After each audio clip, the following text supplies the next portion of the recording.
Be very quiet. We're hunting Nazis. The first season of Prime Video's Hunters, it was a retro and fantastical take on history, playing What If, where former Nazis were trying to rebuild their belief system and bring about a new Reich. Well, the second and final season is now releasing, but is it something even worth your time? A young Jewish man bent on revenge is taken in by a secret group of Nazi hunters fighting a clandestine war against the cabal of high-ranking Nazi officials in hiding who work to create the Fourth Reich. Logan Lerman returns to lead the eclectic cast of Nazi hunters, where the setting for season 2 is 1978 and kind of into 79.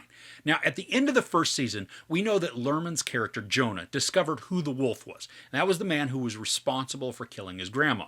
Now, we pick up the story after those events, as the team is far-flung and seemingly detached from each other. Now, Al Pacino also returns for this season, but his role in the story is a little different. He's not playing a new character or anything like that, but all of his portions take place during flashbacks to build the story leading up to when Jonah's grandmother was killed.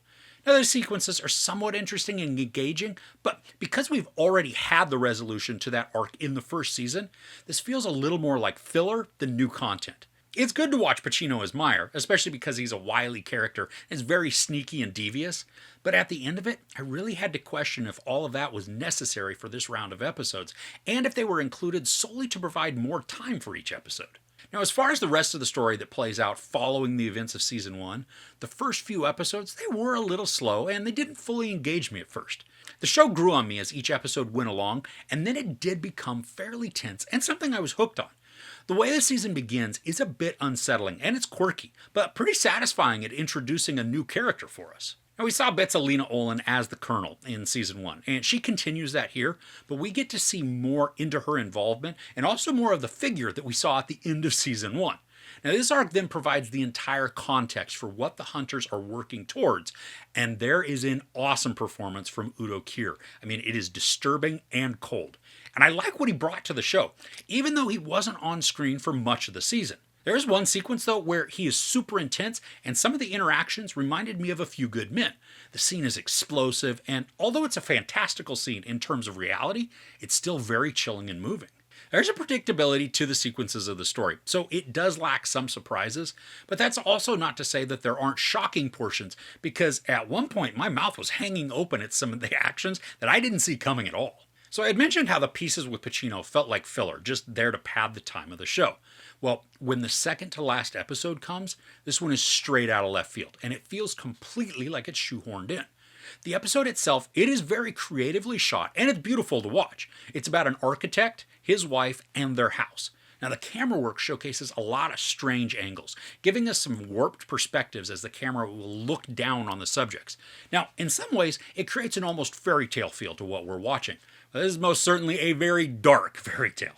And I love the colors also. While the whole show is more of a drab, just with browns and darker earth tones, which then match the late 70s, this episode, it's cleaner, brighter, more colorful, and then also features some upbeat music that contrasts nicely with the actions that are being shown. There is a point to the episode, and I think it's actually one of the best in the show, or at least this season, but it does still feel disjointed to the rest of what's being told to us, even though it does have a place within the larger arc. Now, the season is 8 episodes, and they're roughly 45-ish in length, but some are longer. And when that is combined with the slower pace at the beginning of the season, the time's noticeable for a while. And I do like all the character dynamics that the show utilizes, showcasing some that are quirky, some that are ruthless, and then all of them have some sort of complicated past or present that help to define their current motivations and their actions. But because the team is sort of scattered for a lot of the season, the connection to them, it also feels a bit scattered. Jonah is the one that's at the forefront, with new familial angles complicating things. But the others, they didn't feel as utilized or pertinent to the story as they did in the first season. There's also a good character transition with what we witness within Jonah. And while he was timid in Season 1, his experiences have hardened him, which then creates internal conflict. And that complexity makes him way more interesting to watch and engage with. Now, this is billed as the final season, and we do get a clear conclusion and a resolution. But I really like how this show ends. There's a hope that's included, and it's fun to imagine what comes next. So overall, the second and final season of Hunters provides some good closure to the story that's been built, but feels disjointed, lackluster, and ultimately scattered, just like the characters. The growth shown in Lerman's character of Jonah feels earned and natural, showing how his emotional baggage and anger transform him from timid boy to hardened man. The acting is good, and the new additions of characters help to freshen up the story, but they also contribute to the disconnectedness, which ultimately leaves this series just kind of meh. I mean, it's not bad for a casual watch, and there are definitely exciting portions to the storytelling, but the slowness of pace does hinder the desire to binge it all at once. There's sex, nudity, a ton of profanity, and a lot of brutal violence. I give Hunters 3 out of 5 couches. So are you a fan of this series? Has this been on your radar to watch, or are you brand new to the show? Let me know in the comments below. If you enjoyed this review, please give it a like. Also, don't forget to share and subscribe. I'm Chris. This is Movies and Munchies. Thanks for couching with me.